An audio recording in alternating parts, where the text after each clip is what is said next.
세계 1위 반도체 위탁 생산업체 대만 TSMC. 일본 구마모토 현에 내년 가동을 목표로 반도체 공장을 짓고 있습니다. 일본 정부가 반도체 생산 능력 확보를 위해 건설비의 절반인 3조 7천억 원을 지원했습니다. 이뿐만이 아닙니다. 마이크론도 일본의 D램 생산 시설 투자를 진행하고 있고 삼성전자도 첨단 반도체 시제품 라인 신설을 검토 중입니다. 일본이 첨단 반도체 기업들을 안방으로 불러들이고 있는 겁니다. 철저히 계산된 정책 결과입니다. 일본은 미국의 중국 화웨이 제재로 불거진 미중 무역 갈등의 틈을 파고들었습니다. 미국에서 공급망 점검을 하고 난 이후에 영내 반도체 제조 시설을 늘려야 된다라고 움직이고 있지 않습니까? 그러다 보니까 일본도 다시 그 반도체 산업의 부활, 그런 부분을 지금 추구를 하고 있는 거죠. 미중 갈등 속에 실리를 찾은 미국의 우방국은 또 있습니다. 지난달 마크롱 프랑스 대통령이 극진한 의전을 받으며 중국을 국빈 방문했습니다. Merci beaucoup, Monsieur le Président. Je suis heureux en effet de vous retrouver ainsi que. 정상회담에서는 초대형 계약이 발표됩니다.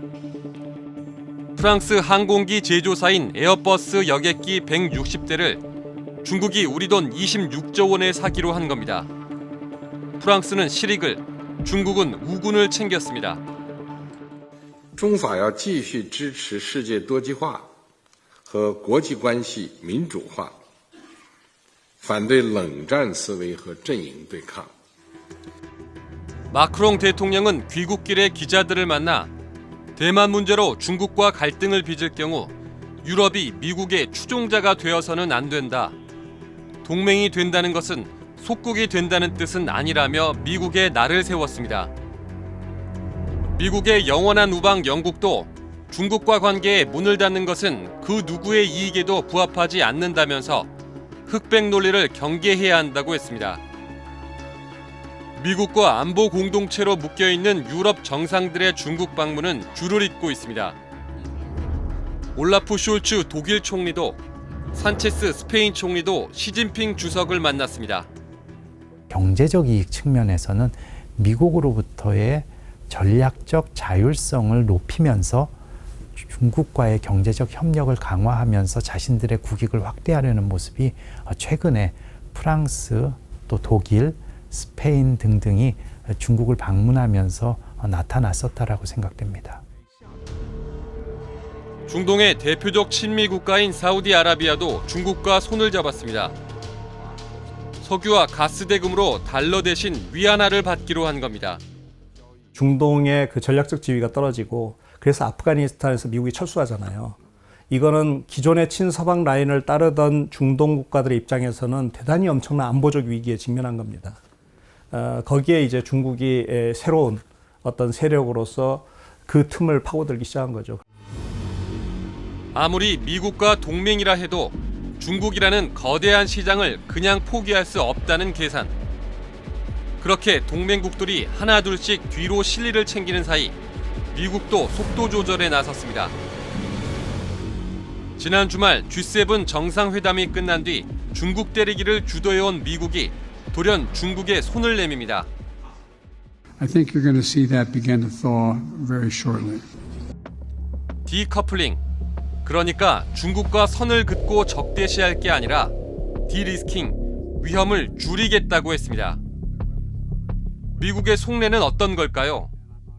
농축산물 부분이나 전기차, 그러니까 테슬라의 전기차 판매나 애플의 아이폰 같은 경우에는 더 많이 팔리는 것을 적극적으로 권유하기도 합니다. 어떤 분야에서 중국을 견제해야 되는지에 따라서 각 분야별로 미국의 대중국 전략이 구체화되어 있다고 볼 수 있습니다.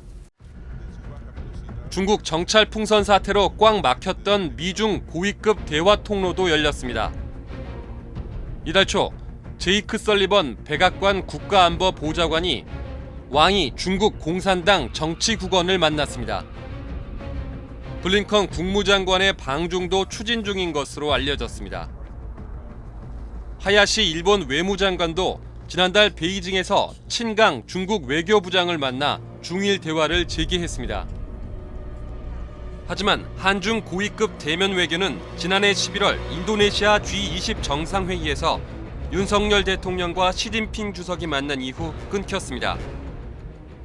중국과 러시아와의 협력을 심각하게 저해하지 않는 수준에서 한미동맹과 한일 간의 협력을 강화하는 것이 국익이지, 특히 중국과 러시아는 경제적으로도 매우 중요하지만 미래 한국에 있어서의 핵심적인 이익이라고 할 수 있는 북핵 문제 해결, 그 다음에 한반도 평화체제 수립, 그리고 이 북한의 급변 사태가 났을 때 원활하게 잘 수습하는 거, 평화 통일로 가는 거, 이 어느 부분에 있어서도 중국과 러시아가 반대를 한다면 달성할 수가 없습니다.